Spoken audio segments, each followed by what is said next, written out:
الشیطان اللعین الرجیم بسم اللہ الرحمن الرحیم الحمد للہ الملک الحق المبین المتصاغر لعظمتہ جبابرۃ الطاغین المتخاضع لكبريائه عتاة المتمردين المعترف بربوبيته سائر الخلق أجمعين والصلاة والسلام والتحية والإكرام على أشرف النبيين وخاتم المرسلین سیدنا و مولانا ابی القاسم محمد و اہل بیتہ الطیبین الطاہرین المعصومین المظلومین اما بعد فقد قال اللہ سبحانہ وتعالی فی محکم کتابہ المبین بسم اللہ الرحمن الرحیم شرع لکم من الدین ما وصى به نوحا والذی اوحینا الیک وما وصینا به ابراہیم وموسیٰ وعیسیٰ ان اقیموا الدین ولا تتفرقوا فیہ صلوات. نمائندہ وفد وزیر اعلیٰ سے ملا جس میں حضرت علامہ عباس کمیلی، حضرت علامہ عرفان حیدر عابدی، حضرت مولانا مرزا یوسف حسین صاحب، حضرت مولانا محمد حسن سرحبی صاحب، حضرت مولانا ابو علی شاہ صاحب اور دیگر اکابر نے شرکت کی. ایک کثیر رکنی وفد وزیر اعلیٰ سے ملا اور اس وفد نے آ کر، وفد کے چند اراکین نے آ کر مجھے بتلایا کہ وزیر اعلیٰ نے آپ کے سارے مطالبات پورے کیے. وزیر اعلیٰ نے آپ کے سارے مطالبات پورے کیے. بھائی ہم نے ہمیشہ یہ کہا کہ ہم امن پسند لوگ ہیں، ہم قانون کو اپنے ہاتھ میں لینے کے عادی نہیں ہیں، لیکن یہ بھی کان کے کھول کے سن لو کہ ہم جھوٹے وعدے سننے کے بھی عادی نہیں ہیں.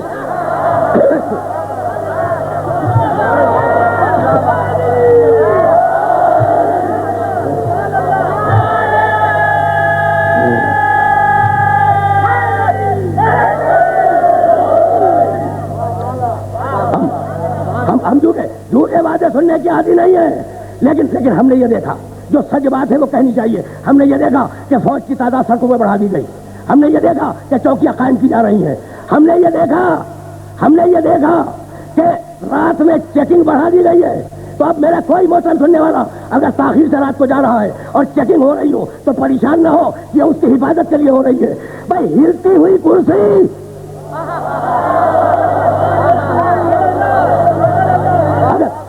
اگر مضبوط ہونا چاہتی ہے تو حسین کے دامن کو تھام لے. ہم وزیر اعلیٰ کے شکر گزار ہیں اور کل رات میں MQM کے انتہائی ذمہ دار لوگوں نے ہمارے شہید ہونے والوں کی تعزیت کی. وقت کے وفد آئے، ہم ان کے بھی شکر گزار ہیں. بھائی یہ ممبر کوئی سیاسی اسٹیج نہیں ہے، یہ ممبر کوئی سیاسی اسٹیج نہیں ہے، یہ ممبر بھی غیر سیاسی ہے، ہم بھی غیر سیاسی ہیں، ہم ہر ایک کے دوست ہیں، ہماری کسی سے دشمنی نہیں ہے. لیکن کان کھول کے سن لو کہ جو حسین کا دشمن ہے قیامت تک ہم اس سے دشمنی رکھیں گے.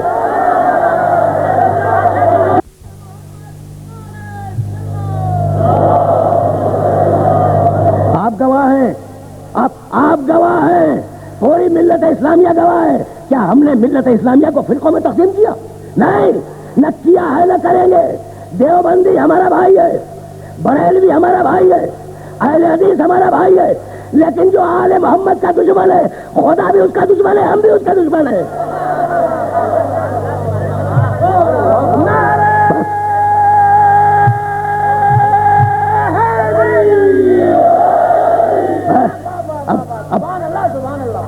بھائی جو آل محمد، بھائی ہم تقسیم ہی یہی کرتے ہیں، ہمارے نزدیک تقسیم ہی ایک ہے کہ کون آل محمد کا دوست ہے، کون آل محمد کا دشمن ہے. تو جو آل محمد کا دشمن ہے ہم اس کے دشمن ہیں، اور ہم اس دشمنی کو قیامت تک باقی رکھیں گے.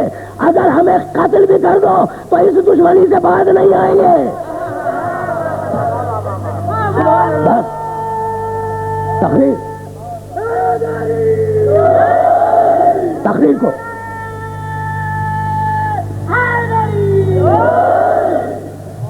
کو اپنے موضوع کی طرف واپس جانا ہے. دین و شریعت کی عقلی تعبیر، دین و شریعت کی عقلی تعبیر. کل میں فقط اتنا ہی تو عرض کر سکا تھا کہ عقائد کو عقل سے مانو، عقائد کو عقل سے مانو، شریعت کو پیروی سے مانو. عقائد دین عقل ہے، شریعت دین اتباع ہے. آسانی سے سنتے جانا، اس لیے کہ اب میرے پاس اتنا وقت نہیں ہے کہ میں اپنے موضوع کو جسٹیفائی کروں. کل اس مرحلے کی آخری تقریر ہوگی اور اختتامی عرض کروں گا، لیکن آج جہاں تک بھی پہنچ سکتا ہوں وہاں تک پہنچانا چاہ رہا ہوں. بھائی عقیدے میں عقل استعمال کرو. خدا ہے نہیں ہے، ایک ہے، ایک سے زیادہ ہے. یہ واقعا رسول ہے یا نہیں ہے، یہ امام ہے یا نہیں ہے. عقیدے میں عقل استعمال کرو. اور نماز 3 رکعت کیوں، 2 کیوں نہیں، اتباع کرو، عقل استعمال نہ کرو. جب قرآن کو اللہ کی کتاب مان لیا، بھائی چیلنج کر دو کہ قرآن اللہ کی کتاب ہے یا نہیں ہے، بحث کرو. لیکن جب ثابت ہو جائے کہ ہے تو پھر قرآن کہے کہ 2 رکعت صبح کی، 3 رکعت مغرب کی، اس پہ عمل کرو. بات تو واضح ہو رہی نا. تو عقیدے میں عقل استعمال کرنی ہے، شریعت میں اتباع کرنا ہے. آرام سے سنتے جانا. بھائی دیکھو اللہ نے کیا بے نظیر ہوا سے خمسہ دیے. آنکھ دیکھتی ہے، زبان چکھتی ہے، ہاتھ چھوتے ہیں، مس کرتے ہیں. اب دیکھنا ان کے کردار کو پہنچانا چاہ رہا ہوں اپنے سننے والوں تک. آنکھ لال کو لال دیکھتی ہے، پیلے کو پیلا دیکھتی ہے، نیلے کو نیلا دیکھتی ہے، سفید کو سفید دیکھتی ہے، کالے کو کالا دیکھتی ہے. کیا کبھی ایسا ہوا کہ چیز سفید ہو آنکھ اسے کالا دیکھ لے؟ نہیں ہوا نا. یا چیز نیلی ہو آنکھ اسے پیلا دیکھ لے؟ ایسا نہیں ہوتا نا. اچھا زبان گرم کو چکھے، گرم محسوس کرے، ٹھنڈی چیز کو چکھے، ٹھنڈک محسوس کرے. کتنا عجیب و غریب مرحلہ ہے. زبان کڑوی چیز کو چکھے، کڑواہٹ محسوس ہو. زبان میٹھی چیز کو چکھے، مٹھاس محسوس ہو. تو اللہ نے جس چیز کے لیے خلق کیا تھا ہے نا، جس چیز کو جس مصرف کے لیے خلق کیا تھا وہ چیز اس مصرف کو انجام دے رہی ہے. بھائی باتیں تو پہنچ رہی ہیں نا. ہاتھ پتھر اٹھا لے، ہاتھ کتاب اٹھا لے، ہاتھ کسی کو تھام کر کسی منزل تک پہنچا دے تو ہاتھ اپنا کام کر رہا ہے. توجہ رکھنا. تو اب یہ اللہ کا کمال ہے کہ آنکھ وہی دیکھتی ہے جو اللہ دکھلانا چاہتا ہے نا. زبان وہی چکھتی ہے جو اللہ چکھوانا چاہتا ہے. ہاتھ وہی کرتا ہے جو اللہ کروانا چاہتا ہے.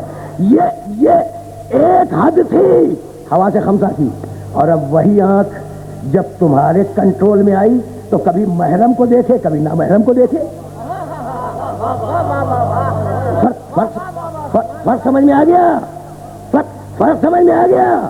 بھائی آنکھ کتنی بے عیب بنائی تھی، لیکن جب تمہارے کنٹرول میں آ گئی تو وہی آنکھ کبھی حلال دیکھے، کبھی حرام دیکھے. زبان کبھی پاک چکھے، کبھی نجس چکھے. ہاتھ کبھی مظلوم کی مدد کرے، کبھی مظلوم کے اوپر اٹھ جائے. تو اب حواس کا کردار مشکوک ہو گیا نا. اب بھائی بہت توجہ رکھنا، اس لیے کہ بہت آگے جا رہا ہوں میں. اور بھائی وہی لے جانے کے لیے یہ ساری تمہید ہے جو منزل آج معین ہے. تو زبان پاک بھی چکھے، نجس بھی چکھے، حلال بھی کھائے، حرام بھی کھائے. منہ آنکھ حلال بھی دیکھے، حرام بھی دیکھے. ہاتھ ظالم کی مدد کرے، مظلوم کی مدد کرے. تو اب یہ کیسے پتہ چلے؟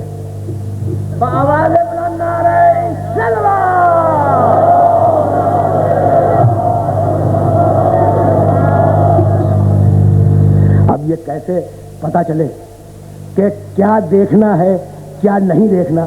یہیں سے عقل کا کردار سامنے آیا. سنتے جاؤ. اب ہوا کے خمسہ تو فیل ہو گئے نا, کبھی غلط کرتے ہیں کبھی صحیح کرتے ہیں. اب یہیں سے عقل کا کردار آیا کہ بھائی عقل سے فیصلہ کرو کہ صحیح کیا ہے غلط کیا ہے. لیکن کیا دنیا کے دو عقل مندوں میں کو آپ میرے سامنے پیش کر سکتے ہیں جو مکمل متفق ہو؟ دنیا کے دو عقل مند بھی آپ کو نہیں ملیں گے جن کے اندر مکمل اتفاق ہو. کوئی نہ کوئی اختلاف ہوگا نا بھائی. ایسا کوئی گھرانہ دکھلا دو جہاں باپ بیٹے ایک رائے پہ ہوں. بہت توجہ رہے. کوئی یہ گھرانہ دکھلا دو جہاں بھائی اختلاف نہ رکھتے ہو. کوئی گھرانہ دکھلا دو جہاں شوہر اور زوجہ کے درمیان اختلاف نہ ہو. کوئی ایسا معاشرہ دکھلا دو جہاں دو عقل مند ہو اور دونوں میں اختلاف نہ ہو. تو اختلاف کوئی معاشرہ ایسا نہیں ہے جس میں موجود نہ ہو. اور اب یاروں نے پیغمبر کی حدیث نقل کی, اختلاف و امتی رحمہ.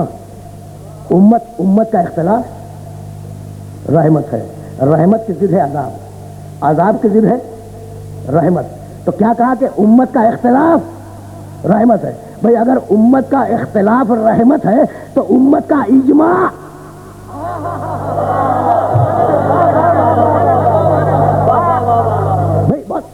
بہت سیدھی اور آسان باتیں عرض کر رہا ہوں اور موضوع کو سبب کرنا ہے. بھئی اگر امت کا اختلاف رحمت ہے تو امت کا اجماع عذاب ہو جائے گا.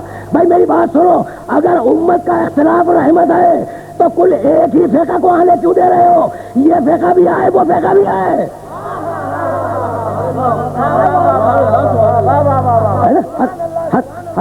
ہر فقہ کو آنے دو, پھر کسی فقہ کو روکو نہیں. تو اب کوئی سے دو فلسفی ایسے نہیں ملیں گے جن میں اختلاف نہ ہو. کوئی سے دو منطقی ایسے نہیں ملیں گے جن میں اختلاف نہ ہو. کوئی سے دو ماہرین معاشیات ایسا نہیں ملیں گے. پوری ذمہ داری سے جملات کر رہا ہوں. اور یہ وہ بات ہے جس کے لیے کسی دلیل کی ضرورت نہیں ہے. میرا ایک محترم سننے والا جانتا ہے کوئی سے دو ایسے نہیں ملیں گے جن کا سیاست میں اختلاف نہ ہو. کوئی سے ایسے دو فقہا نہیں ملیں گے جن کا فقہ میں اختلاف نہ ہو. کوئی سے ایسے دو محدث نہیں ملیں گے جن کا حدیث میں اختلاف نہ ہو. تو اختلاف تو ہے نا بھائی. جانا ہے آگے. سنتے جاؤ. اختلاف تو ہے, امت میں اختلاف ہے. اب بتا دو بھائی کوئی سے دو بھائی بتاؤ جن میں کوئی اختلاف نہ ہو. پہلے بھائی دنیا کے حابیل اور قابیل, اختلاف ہوا یا نہیں ہوا؟ پہلے بھائی دنیا کے حابیل اور قابیل, اختلاف ہوا یا نہیں؟ بھائی بہت توجہ رہے. باپ بیٹے دکھلا دو, نبیوں کے گھرانے میں دکھلا دو. نوح کا گھرانہ کیا نبوت کا گھرانہ نہیں ہے؟ نوح کا بیٹا, اختلاف ہے نہیں ہے نا؟ اچھا اب شوہر اور زوجہ, نوح کی بیوی, لوط کی بیوی. تو اب ایسے کہاں تلاش کریں؟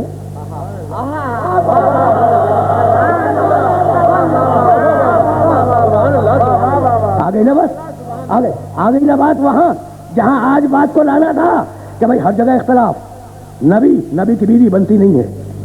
نبی کے دو بیٹے سگے بھائی ہیں, بنتی نہیں ہے. نبی کا بیٹا بنتی نہیں ہے. تو اب ایسے کہاں تلاش کریں کہ جو پہلا کہے وہی آخری بھی کہے؟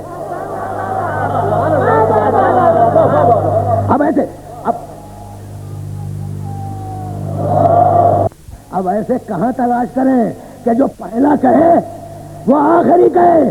بھائی اگر دو بھائیوں میں اختلاف ہوتا, اب جملہ سنو اور اس جملے کی قدر کرنا, اگر دو بھائیوں میں اختلاف ہوتا تو میرا رسول اپنی زلفیں دونوں کے ہاتھ میں نہ دے دیتا.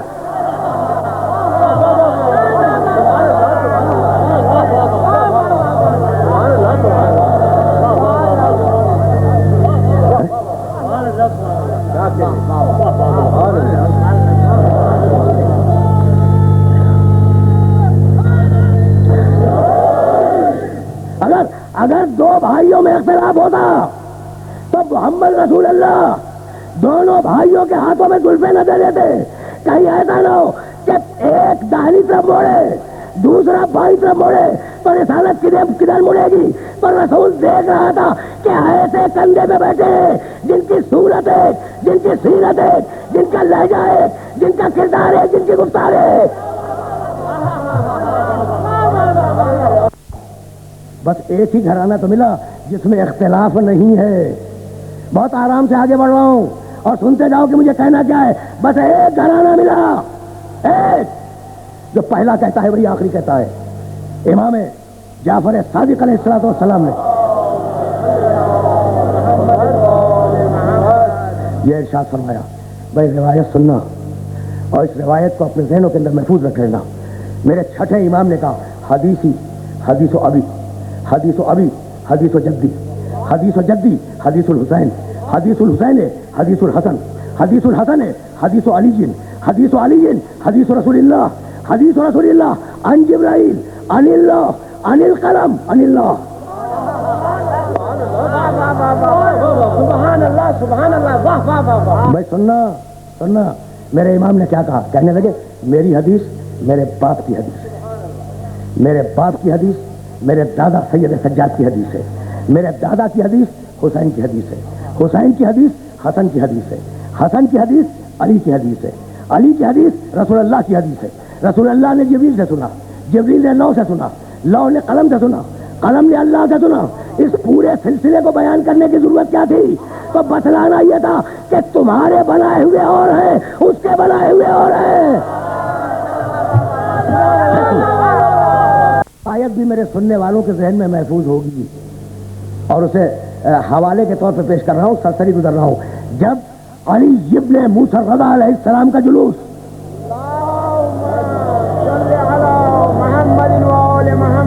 جب مدینے سے طوس تشریف لائے ہیں نا, اس وقت کی بات ہے, نیشاپور کے جب امام کا جلوس نیشاپور کے بھرے ہوئے بازار میں پہنچا تو 1.25 لاکھ افراد سے زیادہ موجود تھے اور سب نے یہ خواہش کی کہ فرزند رسول, آج ہم رسول کا لہجہ سننا چاہتے ہیں, آج ہم رسول کی صورت دیکھنا چاہتے ہیں. تو مان نہیں رہے تھے لیکن جان رہے تھے کہ لہجہ بھی رسول کا ہے, صورت بھی رسول کی ہے. بھائی آٹھواں امام تو نہیں مانا لیکن یہ کہہ دیا کہ لہجہ بھی رسول کا ہے, صورت بھی رسول کی ہے. ایک مرتبہ امام نے پردہ محمل کو اٹھوا کے اپنی صورت دکھلائی اور اس کے بعد روایت پڑھی. اور وہ روایت یہی ہے کہ میں روایت کرتا ہوں اپنے باپ سے, وہ روایت کرتے ہیں اپنے باپ سے, وہ روایت کرتے ہیں اپنے باپ سے, سارے ائمہ کے نام لیے. وہ روایت کرتے ہیں علی سے, علی روایت کرتے ہیں رسول سے, رسول نے سنا جبریل سے, جبریل نے لیا لوح سے, لوح پر لکھا قلم نے, قلم کو کہا اللہ نے. سبحان اللہ سبحان اللہ, واہ واہ واہ. سننا, میں جملہ عرض کرنے جا رہا ہوں. سننا, میرے 8ویں امام نے یہ سلسلہ بیان کیا اور بیان کرنے کے بعد کہا کہ کیا کہا تھا اللہ نے؟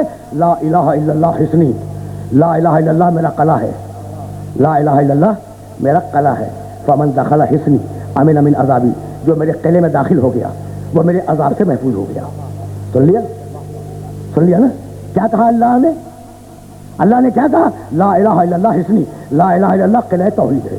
جو لا الہ الا اللہ میں داخل ہو گیا وہ میرے عذاب سے محفوظ ہو گیا. سواری ذرا سی آگے بڑھی, پھر میرے امام نے پردہ محمل کو اٹھوایا اور پھر اپنی صورت باہر نکالی اور اس کے بعد پکار کے کہنے لگے ولیکن بے شرطہا و شروطہا, لیکن یہ تنہا لا الہ الا اللہ کافی نہیں ہے. جب تک ایک شرط نہ ہو, جب تک کچھ اور شرطیں نہ ہو, ایک شرط نبوت, کچھ اور شرط امامت. نبوت کی شرط امامت ہے لیکن آج بات کو اتباع تک جانا ہے, اس لیے بہت آہستہ آہستہ میں بڑھ رہا ہوں. تو حضرت امام احمد ابن حنبل رحمت اللہ علیہ, نام سنا ہے؟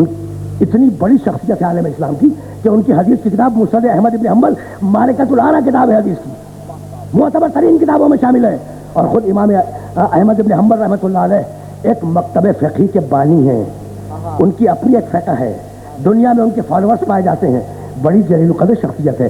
انہوں نے اس روایت کو لکھنے کے بعد لکھا علی رضا ہے نا, موسی کاظم, جعفر صادق, محمد باقر, زین العابدین, حسین, حسن, علی, رسول اللہ, یہی تو ہے نا سلسلہ سند. وہ لکھتے ہیں کہ یہ ہے سلسلۃ الذہب, یہ سونے کی لڑیاں ہیں. دیکھو کتنا خوبصورت ہے, کتنا خوبصورت اعتراف کیا ہے امام احمد ابن حنبل رحمۃ اللہ علیہ نے. کہنے لگے یہ سلسلۃ الذہب ہے, سونے کی لڑیاں ہیں. اور جملہ سنو گے, انہوں نے یہ کہا کہ اگر کوئی اسے سونے کے پانی سے لکھوا کر اپنی قبر میں لے جائے, اپنی قبر میں لے جائے, تو مجھے یقین ہے کہ منکر نکیر پوچھیں گے نہیں.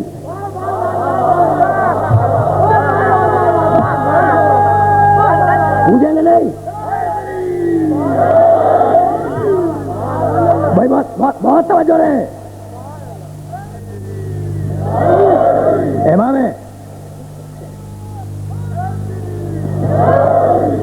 امام احمد ابن حنبل کا قول ابھی ختم نہیں ہوا. بھائی جملہ تو اب ہدیہ کرنے جا رہا ہوں. اگر لکھوا کے رکھ دیا جائے, بادشاہ اپنے خزانوں میں سونے کے پانی سے لکھوا کے رکھے, اور اگر کوئی مسلمان اگر لکھوا کے قبر میں لے جائے تو منکر نکیر سوال نہیں کریں گے. اور اس کے بعد ایک عجیب جملہ کہا امام احمد ابن حنبل نے, بھائی قدر کرو مسلمان علماء کی, اور دیکھو کہ کتنے اچھے اعتقاد والے تھے. بھائی دیکھنا, امام احمد ابن حنبل نے کہا کہ بھائی یہ معصوموں کا سلسلہ ہے. سننا, یہ سلسلہ معصوموں کا سلسلہ ہے. اگر یہ سلسلہ پڑھ کر کسی دیوانے پہ پھونک دیا جائے تو بعید نہیں ہے کہ اسے شفا مل جائے. بھائی یہ نام ایسے ہے, یہ نام ایسے ہے کہ اگر دیوانوں پہ پڑھ دیا جائے تو دیوانے عقل مند بن جائیں. تو جن کے نام عقل مند بنا دے ان میں نہ نسیان ہو سکتا ہے نہ ہدیان ہو سکتا ہے.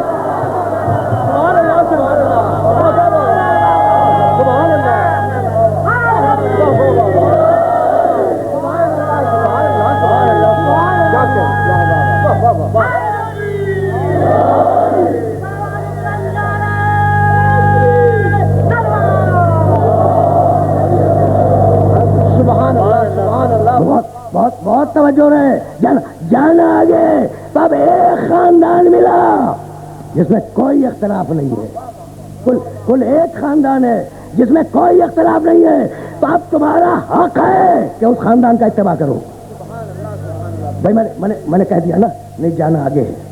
اور اگر میں دلیل نہ دوں تو میری بات نہ ماننا, اگر دلیل دے دوں میری بات مان لینا. اب میں کہہ رہا ہوں عوام مجتہد کا اتباع کریں. اسلام دینی اتباع ہے. عوام مجتہد کا اتباع کریں. مجتہد امام کا اتباع کرے, امام رسول کا اتباع کرے, رسول وحی الہی کا اتباع کرے. دیکھ رہے ہو نا, یعنی ہمارے یہاں کوئی رکاوٹ نہیں ہے کہ بیچ میں کوئی خلا آ گیا ہو. ہمارے عقیدے میں کوئی رکاوٹ نہیں ہے کہ بیچ میں کوئی خلا آ گیا ہو. عوام مجتہد کا اتباع کرے, مجتہد امام کا اتباع کرے, امام رسول کا اتباع کرے, رسول وحی الہی کا اتباع کرے. اگر یقین نہ ہو تو چلو قرآن کی طرف. اب ہم جا رہے ہیں قرآن کی طرف, اور آرام سے سنتے جانا. اس لیے کہ میں نے عرض کیا نا کہ میرے موضوع کی مجبوری ہے کہ مجھے کچھ مسائل آج حل کر دینے ہیں تاکہ کل اختتامی بات عرض کر سکوں. سورہ یونس 10واں سورہ قرآن مجید کا, ان الذین لا یرجون لقاءنا. دیکھو یہ جو مشرک ہیں, نہیں مشرک نہیں, یہ جو کافر ہیں, نہیں کافر نہیں, وہ لوگ جو ہم سے ملاقات کو پسند نہیں کرتے. اللہ کہتا ہے کچھ ہوں گے جو اللہ کے ملاقات کو پسند نہیں کرتے ہوں گے, ہے نا. وہ لوگ جو ہم سے ملاقات کو پسند نہیں کرتے وہ آتے ہیں رسول کے پاس. اچھا زمانے رسول کے لوگ ہیں,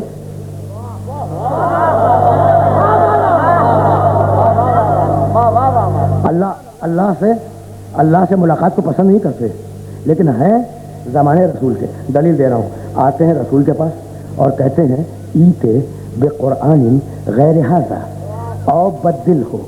یا رسول اللہ ہمیں قرآن تو چاہیے مگر یہ قرآن نہیں چاہیے. یہ ایتے بے قرآن غیر ھذا. بھائی سورہ یونس میں اس آیت پہ جا کے دیکھ لینا, میری بات پہ یقین نہ کرنا, میرے ترجمے پہ بھی یقین نہ کرنا, ترجمہ بھی دیکھ لینا, آیت بھی دیکھ لینا. یا رسول اللہ ایتے بے قرآن غیر ھذا. یا رسول اللہ ہمیں قرآن تو چاہیے لیکن یہ قرآن نہیں چاہیے, دوسرا دے دیں. کافر کہہ رہا ہے. بھائی کافر تو نہ رسول مانے نہ قرآن مانے.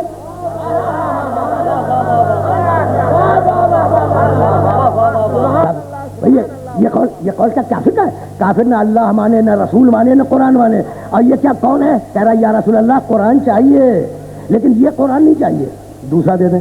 او بدل ہو, یا اسی قرآن میں تھوڑی سی تبدیلی کر دیں.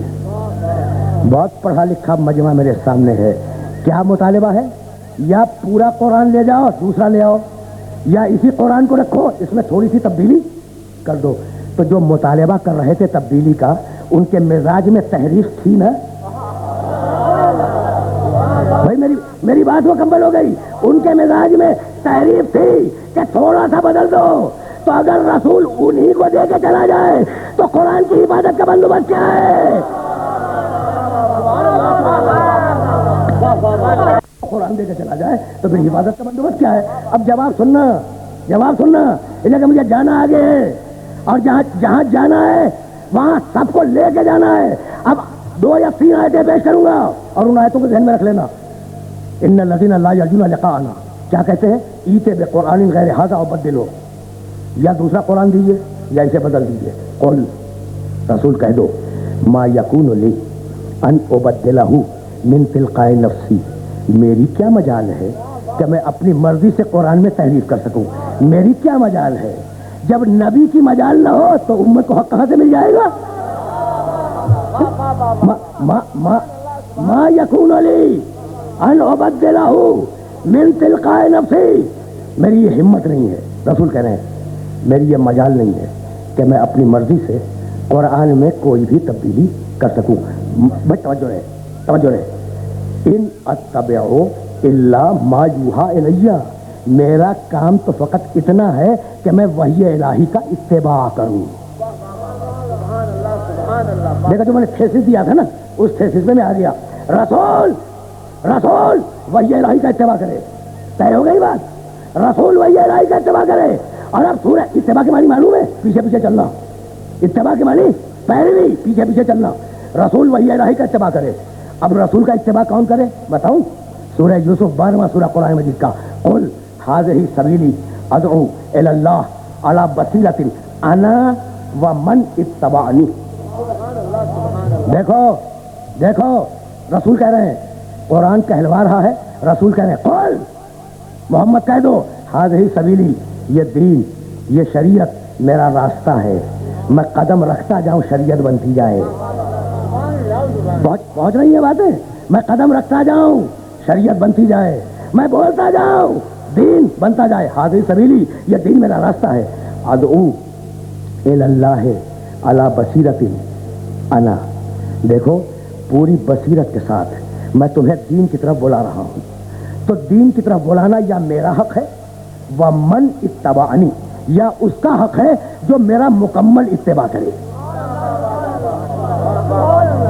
بڑا بیدار اور بڑا پڑھا لکھا مجمع میرے سامنے بیٹھا ہے، رسول وحی الہی کا اتباع کرے، طے ہو گئی نا بات؟ رسول کے بعد جو دین کا وارث ہو وہ رسول کا اتباع کرے، طے ہو گئی بات؟ اب سنو، سورہ انفال میں آواز دی، یا ایھا النبی، کہاں پہچانے کہ رسول کا اتباع کرنے والا کون ہے؟ نہیں، ایک آیت اور سنتے جاؤ، فمن، ہدیہ کر رہا ہوں یہ آیت، جہاں جہاں میرا محترم سننے والا سن رہا ہے اسے یہ آیت ہدیہ کر رہا ہوں، فمن تبعنی فہو منی، جو میرا مکمل اتباع کرے وہ منی ہے۔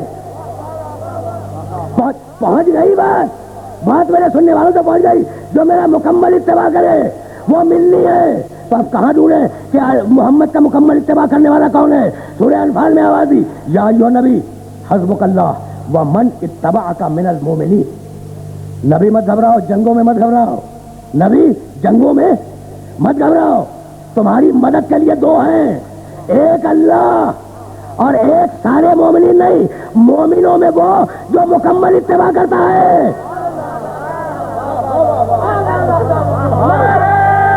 یا ایھا النبی حسبک اللہ ومن اتبعک من المؤمنین، نبی جنگوں میں مت گھبراؤ، تمہاری مدد کے لیے اللہ ہے، تمہاری مدد کے لیے سارے مومن نہیں، مومنوں میں وہ جو تمہارا مکمل اتباع کرتا ہے۔ جب احد کے میدان میں گھمسان کا رن پڑا اور لوگوں نے حفظ جان کو حفظ رسالت پر ترجیح دیا، مجھے نہیں معلوم کہ میری باتیں میرے سننے والوں تک پہنچ رہی ہیں یا نہیں۔ جب احد میں گھمسان کا رن پڑا، احد کے میدان میں جب گھمسان کا رن پڑا اور لوگوں نے رسول کو چھوڑ دیا اور اپنی جانوں کی حفاظت کی، اس وقت ایک ہی انسان تو تھا،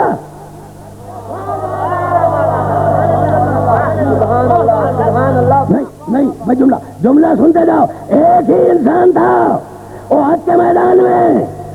بھائی اب جملہ آ گیا ہے نا، تو پھر اب ناگزیر ہے کہ میں اس جملے کو اپنے سننے والوں کی خدمت میں عرض کر ہی دوں۔ احد کی جنگ تو ذہن میں ہے نا؟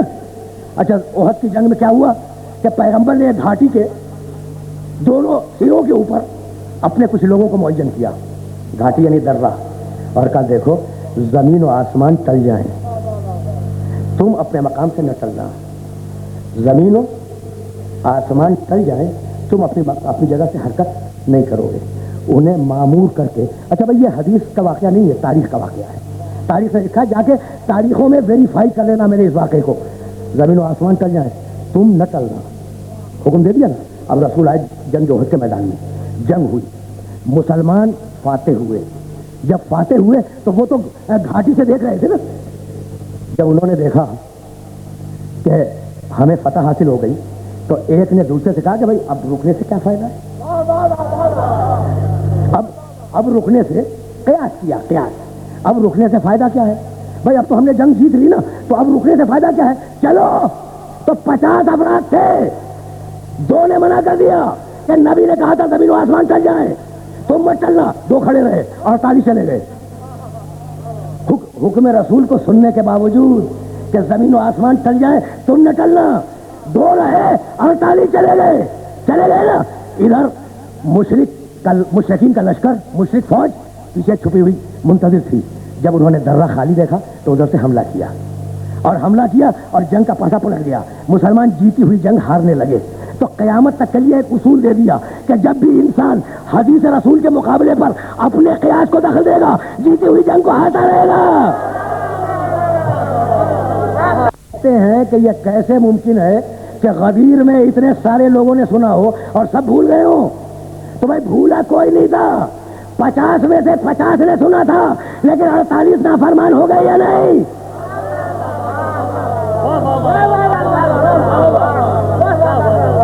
اب جب مسلمان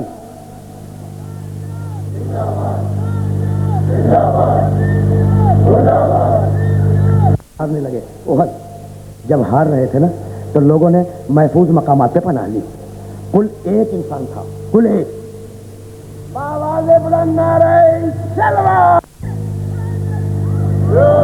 بس بہت جلد آج میں چاہ رہا ہوں کہ گفتگو سمپ کر لوں اور گفتگو اپنے تلخیص کے مراحل میں داخل ہو جائے، لیکن بات مکمل ہو جائے۔ اچھا مسلمان جیتی ہوئی جنگ ہارنے لگے۔ اچھا اب رسول کی حفاظت کے لیے کوئی نہیں تھا، ایک تھا، یاد ہے نا، ایک تھا، کوہنیوں سے لہو ٹپک رہا ہے اور کفار کا لشکر رسول پہ حملے کر رہا ہے، اور وہ اکیلا جس کا نام علی ہے، کبھی داہنے سے حملے کو روکتا ہے، کبھی بائیں سے حملے کو روکتا ہے، کبھی پیچھے جاتا ہے رسول کے، کبھی سامنے آتا ہے رسول کے، اور چاروں طرف رسول کے ناقے کے طواف کرتا ہے اور رسول کی حفاظت کر رہا ہے نا؟ نہیں، ذرا اس سے پہلے کی بات سننا بھائی، یہ تو تاریخ کے وہ واقعات ہیں جو مسلمانوں کے لیے عبرت ہیں۔ ایک مشرک نے پتھر پھینکا دہنے رسول کی طرف، دہنے مبارک رسول زخمی ہوا اور رسول اس وزنی پتھر کے صدمے سے زمین پہ آئے۔ ایک چھوٹا سا گڈھا تھا، رسول اس گڈھے میں تشریف لائے اور کچھ دیر کے لیے لوگوں کی نگاہوں سے غائب ہو گئے۔ گڈھے میں ہے نا، کچھ دیر کے لیے لوگوں کی نگاہوں سے غائب ہو گئے۔ ادھر تاریخ لکھتی ہے کہ محمد غائب ہوئے اس گڈھے میں، اور ادھر ابلیس نے آواز دی، ان محمدً قد قتل اذهبوا، محمد قتل ہو گئے، جاؤ۔ ابلیس یہ سمجھ میں آئی کہ اگر ہدایت تھوڑی دیر کے لیے غائب ہو جائے تو ابلیس کہتا ہے دنیا سے گزر گیا۔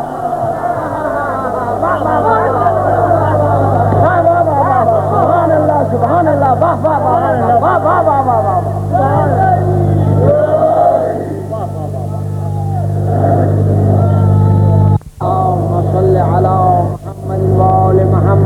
میں نے اپنے سننے والوں کو زحمت دی، لیکن بات تو مکمل ہو جائے نا۔ تو اب ایک اکیلا انسان رسول کی حفاظت کر رہا ہے نا۔ ابلیس نے کیا آواز دی ہے؟ محمد قتل ہو گئے، جاؤ۔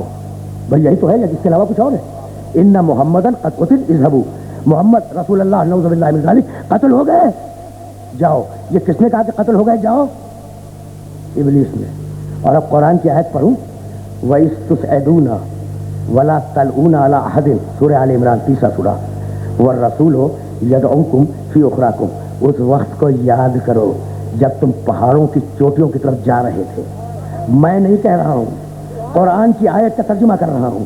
وَإِذْ تُسْعَدُونَ، جب تم پہاڑوں کی چوٹیوں کی طرف جا رہے تھے، وَلَا تَلْؤُونَ عَلَىٰ أَحَدٍ، اور مڑ کے نہیں دیکھتے تھے، نہ داہنے نہ بائیں، اتنے تیز جا رہے تھے کہ داہنے بائیں نہیں دیکھتے تھے۔ وَالرَّسُولُ يَدْعُوكُمْ فِي أُخْرَاكُمْ، اور رسول تمہیں تمہارے پیچھے پکار رہا تھا کہ آؤ. بھائی اب میدان احد میں دو آوازیں ہیں. ابلیس نے کہا کہ جاؤ.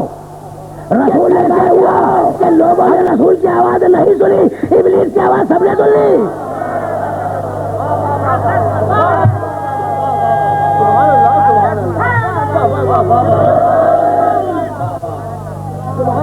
بھائی سننا, بھائی سننا, اس لیے کہ جو بات کہنے والا ہوں نا, اس بات کے لیے یہ ساری تمیزیں ایک ہی میدان میں ایک جگہ پر میں بول رہا ہوں. اور اگر یہیں میرے پہلو میں کوئی بیٹھ کے بولے اس کی آواز آپ نہیں سنیں گے, میں دونوں آوازیں سنیں گے. اب وہ گڑمٹ ہو جائے دوسری بات ہے, لیکن سنیں گے دونوں آوازیں. تو اب آج تک مورخ نے تو لکھ دیا, قرآن نے بھی لکھ دیا کہ رسول پکار رہا تھا, تاریخ نے لکھا ابلیس پکار رہا تھا, جاؤ اور آؤ. تو اب ایک ہی میدان میں ایک ہی سننے والوں کے درمیان ایک ہی وقت میں دو آوازیں تھیں. ایک کہہ رہا تھا کہ جاؤ, دوسرا کہہ رہا تھا کہ آؤ. اب یہ میری آج تک سمجھ میں نہ آیا کہ لوگوں نے ابلیس کی آواز تو سن لی اور میرے نبی کی آواز نہیں سنی, تو یہ آخر ہوا کیسے؟ تو بھائی جو جس آواز سے مانوس ہوگا وہی تو سنے گا. آسان بات ہے, سیدھی آسان باتیں آج کر رہا ہوں. تو اب گئے, بھائی توجہ رکھنا. اور جو آواز محمد سے مانوس تھا وہ رکا رہا یا نہیں؟ بھائی وہ آپ کے سامنے ہے نا, آپ کے بالکل آنکھوں کے سامنے وہ رکا رہا. دائنے سے بھی حملے کو روکا, بائیں سے بھی حملے کو روکا, سامنے سے بھی حملے کو روکا, پیچھے سے بھی حملے کو روکا. ایک علی ہے, ایک علی ہے, ایک علی ہے جو محمد کی حفاظت کر رہا ہے احد کے میدان میں. ایک اکیلا علی ہے نا, اور رسالت جلال میں ہے, میرا نبی جلال میں ہے. کہنے لگا یا علی تم بھی کیوں نہ بھاگ گئے؟ تنگ ہے, تنگ ہے, یہ نبوت کا تنگ ہے امامت پر. اور دونوں بے عیب, نبوت بھی بے عیب, امامت بھی بے عیب. اب نبوت کا تنگ ہے امامت پر, نہیں, امامت کا ذریعہ سنانا کسی اور کو ہے. سمجھ رہے ہو نا, سمجھ رہے ہو نا. تو اب نبوت نے کہا, بھائی سننا, جتنا بڑا جملہ نبوت کا ہے اس سے کم چھوٹا جملہ نبوت امامت کا نہیں ہے. یا علی, یا علی تم بھی کیوں نہ بھاگ گئے؟ ہاتھوں کو جوڑ لیا, یا رسول اللہ ان علی فیک اسوۃ, اللہ کے رسول میں تو آپ کا پیرا ہوں, اگر آپ بھاگتے تو میں بھی بھاگتا.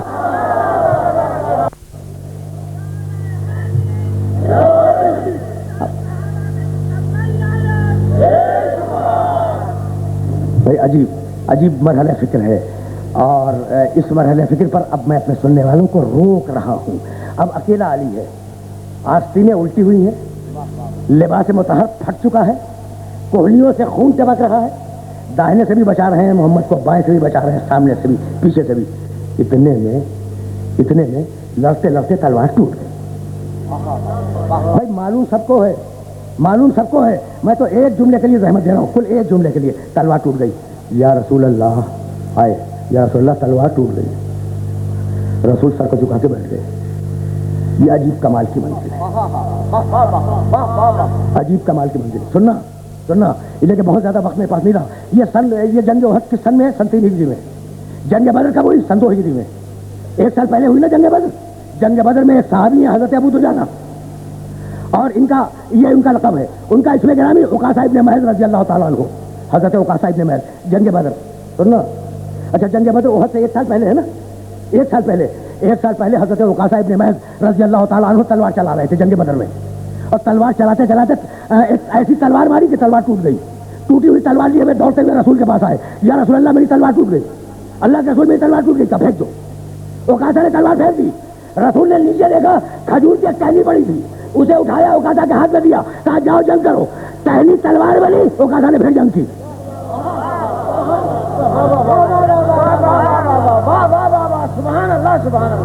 میری تقریر تمام ہونے والی ہے, میری بات مکمل ہونے والی ہے, لیکن جملہ تو مکمل ہو جائے نا. تو 1 سال پہلے عکاشہ کو ٹہنی دے دی تھی جو تلوار بن گئی تھی, اور 1 سال کے بعد علی آئے, یا رسول اللہ میری تلوار ٹوٹ گئی. ایک ٹہنی اٹھا کے دے دیجیے. بھائی آپ تو عالمین کے سب سے بڑے رسول ہیں, جو بھی اٹھا کے دیں گے وہ تلوار بن جائے گی. جو بھی آپ اٹھا کے دے دیں گے نا علی کو وہ تلوار بن جائے گی. تو دے دیجیے, کچھ اٹھا کے دے دیجیے. نہیں, چپ ہے رسول چپ ہے. اتنے میں فرشتہ چیختا ہوا آیا,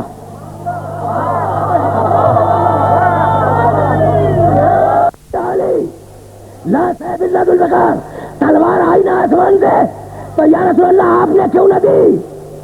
آپ نے کیوں نہ دی؟ تو اب رسول کیا جواب دیں گے؟ کہیں گے بھائی یہ کعبے سے آیا تھا. توجہ توجہ، یہ کعبے سے آیا تھا، تو جب سپاہی ادھر سے آیا تو اسلحہ بھی ادھر ہی سے آئے. تو پھر میں اسلحہ کیوں دوں؟ اسلحہ بھی ادھر سے آئے، تو سپاہی بھی ادھر سے آیا، اسلحہ بھی ادھر سے آیا. کیسے دو بھائی محمد اور علی؟ اگر جملے کو یاد رکھ سکو تو یاد رکھنا، دنیا کا پہلا بھائی کا رشتہ حابیل و قابیل کا ہے، اور اسی دن آدمیت بدنام ہو گئی یا نہیں؟ پہلا رشتہ بھائیوں کا حابیل اور قابیل کا ہے، اور اسی دن اس رشتے پہ داغ لگ گیا. خدا کی قسم یہ داغ نہ چھوٹتا اگر محمد اور علی نہ ہوتے اور اگر حسین اور عباس نہ ہوتے.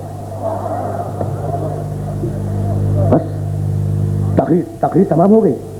اب میں مصائب کے چند جملے اپنے محترم سننے والوں کی خدمت میں عرض کروں گا.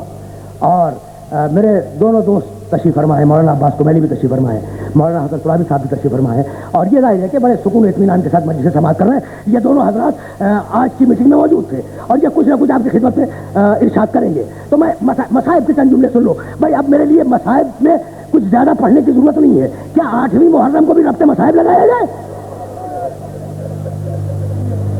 عباس کیا 8ویں محرم کو، محرم کی 8ویں تاریخ گزر گئی نا محرم کی 8ویں تاریخ. یہ 8 محرم منسوب ہے میرے مولا ابو الفضل عباس سے.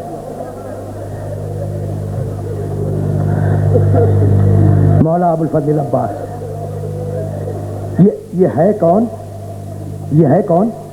بھائی؟ عجیب کردار ہے ابو الفضل عباس کا. کون ہے؟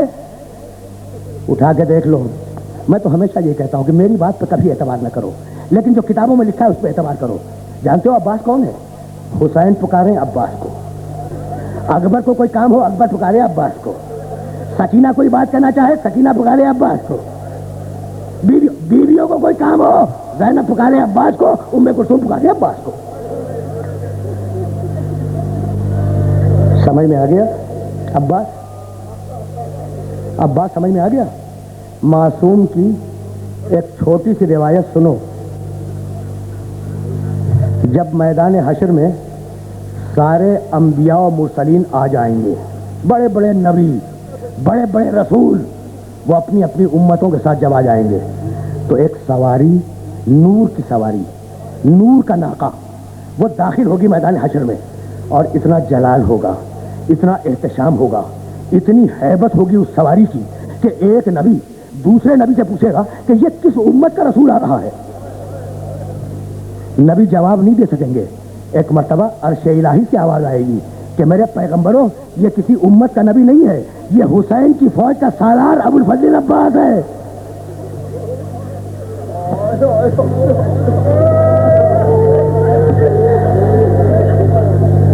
بس سمجھ میں آ گیا عباس سمجھ میں آ گیا؟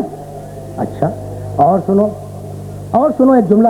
عباس کی شان تو سمجھ میں آ جائے، اس لیے کہ میں یہی مصائب ہیں، یہی عباس کے فضائل ہیں. میں زیادہ تفصیلاً مصائب پر نہیں کروں گا، ممکن ہے شب ابو الفضل عباس کے مصائب رضا سوسائٹی کی مابارگاہ میں. لیکن جملہ سنو. قیامت کے دن جب رسول مقام محمود پہ آ کے بیٹھ جائیں گے اور شہزادی آئے گی، یا اہل المحشر غضوا ابصارکم حتی سجودہ فاطمہ بنت محمد. محشر والو اپنی آنکھیں نیچی کرو، محمد کی بیٹی فاطمہ کی سواری آ رہی ہے. بی بی بڑی شان سے آئے گی میدان حشر میں اور آ کے مقام محمود کے سامنے کھڑی ہوگی. رسول جہاں بیٹھے ہوں گے نا اس کے سامنے شہزادی آئے گی. ایک مرتبہ رسول اپنی بیٹی سے پوچھیں گے کہ بیٹی آج شفاعت کرنی ہے، کچھ شفاعت کا سامان بھی لائی ہے، 3 چیزوں سے شفاعت کرے گی. تو ایک مرتبہ بیوی 2 کٹے ہوئے ہاتھ اپنے ہاتھ میں اٹھائے گی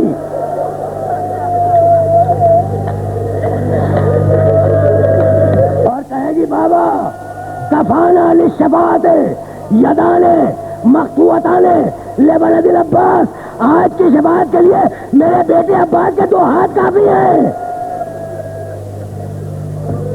آپ نے گریہ کیا آپ نے گریہ کیا، مجلس تمام ہو گئی. اگر وقت میں گنجائش ہوتی نا تو میں تفصیلی مسائل بیان کرتا. شب میں شہزادے کے سلسلے میں، ابو الفضل عباس کے سلسلے میں کچھ تفصیلات دوں گا. اب یہاں گفتگو تمام ہو رہی ہے. آئے مولا مجھے جنگ کی اجازت ہے؟ کہا نہیں عباس تمہیں جنگ کی اجازت نہیں دوں گا. سننا ایک ایک جملہ مقصد کی ذمہ داری سے عرض کر رہا ہوں. مولا مجھے جنگ کی اجازت ہے؟ نہیں عباس تمہیں جنگ کی اجازت نہیں دوں گا. ہاتھ جوڑے. کہا مولا کیوں؟ عباس کی زندگی کا یہ پہلا اور آخری کیوں ہے؟ عباس میں بڑی اطاعت تھی، عباس میں بڑی اطاعت تھی، اور وہ اطاعت کیوں تھی یہ رات میں بیان کروں گا. عباس میں اطاعت کیوں تھی یہ شب میں بیان کروں گا، لیکن بڑی اطاعت تھی عباس میں. عباس پوچھ رہے ہیں کیوں؟ یہ عباس کون ہے؟ حسین کہے اٹھو اٹھ جائے، حسین کہے بیٹھو بیٹھ جائے، حسین کہے فلاں جگہ جاؤ چلا جائے، حسین کہے آ جاؤ آ جائے. کبھی کیوں نہیں پوچھا، کبھی کیوں نہیں پوچھا. لیکن جب شہادت سے روکا، جب جنگ میں جانے سے روکا کہ عباس تمہیں اجازت نہیں دوں گا. کہا مولا کیوں؟ کہا عباس اس لیے کہ تم میری فوج کے علمبردار ہو. آپ رو چکے، میری تقریر تمام ہو گئی. بس آخری جملہ سنو اور مجھے اجازت دے دو. کہا عباس تم میری فوج کے علمبردار ہو. فنظر یمیناً و شمالا، عباس سے دائیں دیکھا، عباس سے بائیں دیکھا. کہا مولا اب وہ فوج کہاں ہے؟ آخری جملہ سنو، اب وہ فوج کہاں ہے؟ حسین نے کہا عباس کچھ بھی ہو جائے، کچھ بھی ہو جائے تمہیں جنگ کی اجازت نہیں دوں گا. عباس کو اجازت نہیں ملی. اب سنو، بس رو چکے نا، رو چکے تو اب آخری جملہ سنو. اور خدا کی قسم اگر رونے کے لیے کافی نہ ہو تو پھر میں آگے پڑھوں. آخری جملہ سنو. عباس مایوس ہوئے، پلٹے، ایک خیمے کے دروازے پہ اکڑو بیٹھ گئے اور بیٹھ کے سوچنے لگے کہ مولا نے اجازت نہیں دی، اجازت ملے تو کیسے ملے. اتنے میں اس خیمے کے اندر سے سکینہ کی آواز آئی. بس آخری جملہ سنو. سکینہ کی آواز آئی کہ پھوپھی اماں میں بہت پیاسی ہوں، پھوپھی اماں میں بہت پیاسی ہوں. بس یہ سننا تھا کہ عباس ان کے کھڑے ہو گئے. کہا کہنے لگے بیٹی سکینہ ذرا میرے پاس تو آنا. آپ رو چکے. بیٹی سکینہ ذرا میرے پاس تو آنا. بچی دوڑتی ہوئی عباس کے پاس آئی، بچی دوڑتی ہوئی عباس کے پاس آئی. کہا بیٹی بہت پیاسی ہے، بیٹی بہت پیاسی ہے. کہا کہ ہاں چچا جان میں بہت پیاسی ہوں. کہا جا بیٹی جا، دوڑ کے اپنا چھوٹا مشکیزہ لیا. یہ ہے میری تقریر کا آخری جملہ. بیٹی جا. عباس کہہ رہے سکینہ سے بیٹی جا اپنا چھوٹا مشکیزہ لیا. سکینہ گئی، اپنا چھوٹا مشکیزہ لائی. عباس نے سکینہ کو گود میں لیا اور کہنے لگے بیٹی سکینہ بس اپنے بابا سے چل کے اتنا کہہ دے کہ میں بہت پیاسی ہوں، آگے میری ذمہ داری ہے. اب سکینہ کے ہاتھ میں مشکیزہ ہے، سکینہ عباس کی گود میں ہے. عباس چلے حسین کی طرف. حسین کرسی پہ بیٹھے ہوئے تھے. ایک جملہ عباس سے کہا، ایک جملہ سکینہ سے کہا اور مجھے اجازت دے دو. عباس سے کہنے لگے. عباس میں سمجھ گیا کہ سکینہ کو کیوں لائے ہو. جاؤ میں نے تمہیں جنگ کی اجازت دی. نہیں جاؤ میں نے تمہیں پانی لانے کی اجازت دی. اور ایک مرتبہ مڑے بیٹی کی طرف کہ سکینہ اب تو چچا کو اجازت دلوا رہی ہو. جب ظالم تماچے ماریں گے، جب کانوں سے گوشوارے نوچیں گے تو اپنے چچا کو بہت یاد کرو گی. واہ ماں واہ بادا.